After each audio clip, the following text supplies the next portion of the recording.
Hema friends welcome. इस video में हम आंसर बुकलेट यानी जो यूपीएससी के आंसर्स होते हैं जो टॉपर्स ने लिखे हैं और जो इंटरनेट पर अवेलेबल है उसके जो आंसर है उनको एनालाइज करते हैं और उससे कुछ इंग्लिश सीखने की कोशिश करते हैं। इससे आपको दो फ़ायदा होगा।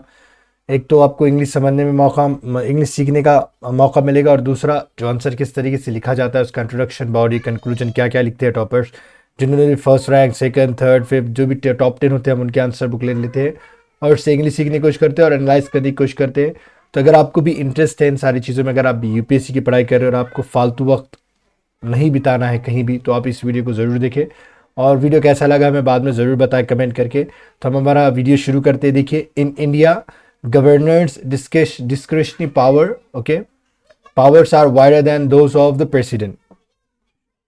सो यहाँ पे क्या, इंडिया में क्या है, गवर्नर्स डिस्क्रेशनरी पावर, यानी गवर्नर्स की जो डिस्क्रेशनरी पावर होती है। डिस्क्रेशन क्या होता है, जो आप आपके खुद से करते हैं। अगर हमने आपको कोई पावर दिया तो आपके पास कोई सिचुएशन आई तो आप किस तरीके से सिचुएशन को अपने दिमाग से हल करेंगे, अपने विल से, अपनी इच्छा से हल करेंगे, उसे हम डिस्क्रेशनरी पावर्स कहेंगे। सो यहाँ पे क्या गया है, गवर्नर्स की डिस्क्रेशनरी जो पावर्स है are wider than those of the president. तो क्या गया है कि बहुत ज़्यादा है किसके पावर, गवर्नर्स की डिस्क्रेशनरी पावर किससे, जो प्रेसिडेंट के पावर्स होते हैं उससे ज़्यादा है। Okay, then those of, okay, then those of यानी जिसके, किसके, प्रेसिडेंट के पावर से भी ज़्यादा है, ऐसा है। तो देखते हैं आंसर को किस तरीके से डील किया गया है। तो क्वेश्चन समझ में आ गया, गवर्नर्स के डिस्क्रेशनरी पावर्स होते हैं वो प्रेसिडेंट के डिस्क्रेशनरी पावर से ज़्यादा है, ये बताने की कोशिश की गई है। ओके, व्यापक है, बहुत ज़्यादा है बोलते हैं हिंदी में वैसे।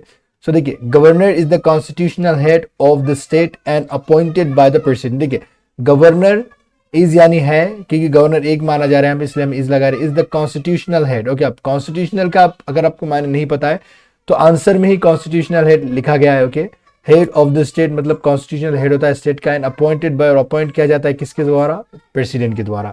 सो देखिए आगे देखते हैं, इतना सा का छोटा सा इंट्रोडक्शन दिया गया है कि ऐसा ऐसा है गवर्नर का। फिर वाइल बोथ, ओके, फिर वाइल जबकि, ओके, वाइल यानी जबकि, बोथ यानी दोनों, कौन दोनों, प्रेसिडेंट, और बोथ के साथ हमेशा एंड इस्तेमाल होता है, हमने पहले भी देखा था। Both president and governor are ceremonial heads. Their discretionary powers are different. Okay, ceremonial heads इसकी भी डेफिनेशन नीचे दी गई है, वो भी देखेंगे हम। और their discretionary, their यानी प्रेसिडेंट की भी और किसकी, गवर्नर की भी डिस्क्रेशनरी पावर्स क्या है, डिफरेंट है। ओके, दोनों की बात हो रही है इसलिए हमने आर का इस्तेमाल किया यहाँ पे। डिफरेंट यानी अलग अलग है। तो देखते हैं क्या अलग है। फिर इसके बाद यहाँ पे प्रेसिडेंट के बारे में कुछ लिखा गया है। Okay, only situational discretion and no constitutional discretion. देखिए, अब ओनली क्या है, सिचुएशनल डिस्क्रेशन। अब सिचुएशनल के मायने यहाँ पे लिखे गए, टेंशन लेने की बात नहीं है। और कॉन्स्टिट्यूशनल डिस्क्रेशन नहीं है। अब जब हम गवर्नर का पढ़ेंगे तो हमें कॉन्स्टिट्यूशनल डिस्क्रेशन की मायने पता लगेगी। तो क्या है, only situational discretion and no constitutional discretion. तो इनके पास कॉन्स्टिट्यूशनल डिस्क्रेशन नहीं होता है प्रेसिडेंट के पास।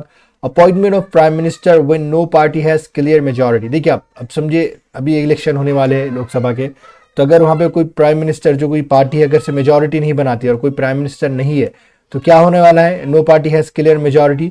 तो यहाँ पे इनका डिस्क्रेशनल पावर चलने वाला, डिस्क्रेशनरी पावर प्रेसिडेंट का। तो ये क्या है, एक क्या सिचुएशनल डिस्क्रेशन है, यानी सिचुएशन ऐसी क्रिएट हुई कि प्राइम मिनिस्टर अब कोई है नहीं, तो इन्हीं पार्टी में से कोई मेजॉरिटी या कोलिशन वगैरह की कोई सजेशन वगैरह देना होगा, या जिसे चाहे वो मेजॉरिटी बना सकते हैं, बाद में उसे प्रूव करना होगा मेजॉरिटी, ऐसा कुछ है। Okay, so when no party कोई पार्टी हैज क्लियर मेजॉरिटी नहीं है, मतलब यहाँ नो पहले से, तो इसके हम नहीं मान रहे। No party has clear majority, जिसके पास क्लियर मेजॉरिटी नहीं है उसे हम क्या करते हैं, अपॉइंट करना पड़ता है प्राइम मिनिस्टर, उसे हम सिचुएशनल डिस्क्रेशन कहेंगे, जिसे हम प्रेसिडेंट के पास वो है। फिर dismissal of council of minister if loses confidence motion. Okay, देखिए, डिसमिसल यानी किसी को डिसमिस करना, बर्खास्त करना, जॉब से निकालना। ऑफ काउंसिल ऑफ मिनिस्टर, जो भी काउंसिल ऑफ मिनिस्टर्स होते हैं उसे, इफ लूजेस कॉन्फिडेंस मोशन, अगर वो कॉन्फिडेंस मोशन लूज कर जाते हैं, मतलब वो कॉन्फिडेंस मोशन खो देते हैं, तो क्या होगा कि ये डिसमिस कर देंगे, कौन, अपने प्रेसिडेंट। ओके, तो ये भी एक सिचुएशनल क्या है, पावर है, ये डिस्क्रिशनरी पावर है, सिचुएशनल डिस्क्रिशनरी पावर। फिर देखिए, dissolution of Lok Sabha if council of minister loses majority. अब क्या होगा, डिसोल्यूशन यानी लोकसभा को ही भंग कर दिया जाएगा, उसे डिसॉल्व कर दिया जाएगा, उसे खत्म कर दिया जाएगा, जब काउंसिल ऑफ मिनिस्टर क्या होगी, लूजेस करेगी मेजॉरिटी। खत्म मतलब ऐसा नहीं कि कुछ कर रहे हैं, मतलब जो काउंसिल ऑफ मिनिस्टर है उसे बर्खास्त कर दिया जाएगा, और अगर वो क्या कहेगी, अब मेजॉरिटी को लूज करती है, अगर मेजॉरिटी उनकी पार्टी में नहीं रहती है। तो ये वाला था, क्या था, सिचुएशनल क्या थे, ये पूरे डिस्क्रिशनरी पावर थे किसके, प्रेसिडेंट के। अब देखते हैं हम गवर्नर के। Both constitutional and situational discretion. अब इसके पास क्या होता है, बोथ होता है, यानी कॉन्स्टिट्यूशनल भी होता है और सिचुएशनल भी। अब सिचुएशनल तो हमने देख लीजिए, जब कोई पार्टी मेजोरिटी जब खो देती है तो वो सिचुएशनल डिस्क्रिशन होगा, जैसे प्राइम मिनिस्टर को हमें क्या करना पड़ता है, अपॉइंट करना पड़ता है प्रेसिडेंट को। लेकिन अब सिचुएशनल डिस्क्रिशन की मैंने यहाँ पे पता है, same as that of president in case of chief minister. देखिए आप, जैसे अब वहाँ पे प्राइम मिनिस्टर के साथ हो रहा था, लेकिन यहाँ पे किसके साथ होगा, सेम एज दैट ऑफ, यानी सेम एज दैट ऑफ यानी किसके जैसा, बिल्कुल उसी के जैसा जैसे प्रेसिडेंट है। इन केस ऑफ यानी किसके मुतालिक, किसके ताल्लुक से, चीफ मिनिस्टर के ताल्लुक से। ओके, एंड लेजिस्लेचर यानी स्टेट लेजिस्लेचर में और चीफ मिनिस्टर के इसमें अगर से ऐसा ही होता है कि कोई पार्टी अगर मेजोरिटी खो देती है तो वहां पे गवर्नर अपना डिस्क्रिशनरी पावर, सिचुएशनल पावर इस्तेमाल करेगा। अब देखिए कॉन्स्टिट्यूशनल डिस्क्रिशन क्या होता है। Okay, recommending the president to impose to impose president rule in the state. Okay, अब यहाँ पे क्या है कि कॉन्स्टिट्यूशनल पावर क्या होता है, डिस्क्रिशन, कि समझो कोई स्टेट में कोई मसला हो गया है, ओके, तो वहाँ पे हम प्रेसिडेंट रूल क्या करना है, इम्पोज करना है, तो कौन रिकमेंड करेगा, हमारे governor. Okay, in the state यानी स्टेट में, सेंट्रल लेवल पर नहीं। फिर क्या है यहाँ पे, reissue state bills for approval of the president. Okay, फिर क्या करते हैं, बिल को भी, ये स्टेट बिल को भी क्या कर सकते हैं, क्या कहेंगे हम, रीइश्यू कर सकते हैं। मतलब समझे कोई बिल है और पहले भी प्रेसिडेंट के पास गया हुआ है, तो इसे फिर से वो प्रेसिडेंट के पास भेज सकती है। पावर भी किसका नहीं है, गवर्नर के पास। इसे हम कॉन्स्टिट्यूशनल पावर कहेंगे। फिर देखिए उसके बाद है okay, discretion over financial matters, okay, in 6 schedule areas of Assam. देखिए, सो यहाँ पे डिस्क्रिशनल पावर भी है इनके पास। ओके, फाइनेंशियल मैटर जो होते हैं 6 शेड्यूल एरियाज में, जैसे आसाम, मेघालय, त्रिपुरा और मिजोरम में, तो इनके पास भी क्या है, फाइनेंशियल मैटर्स में इनके पास ही डिस्क्रिशन होता है, गवर्नर के पास ही। ओके, फिर देखिए seeking information from chief minister regarding legislative and administrative functionaries. Okay, functioning. Okay, तो यहाँ पे क्या है, सीकिंग यानी इंफॉर्मेशन मांगना है। गवर्नर क्या कर सकते हैं कि बोल सकते हैं मिनिस्टर को, चीफ मिनिस्टर को, कि हमें लेजिस्लेटिव और एडमिनिस्ट्रेटिव फंक्शनिंग से रिलेटेड हमें इंफॉर्मेशन चाहिए। तो ये भी कौन सा है, कॉन्स्टिट्यूशनल पावर है, किसका है, गवर्नर का है।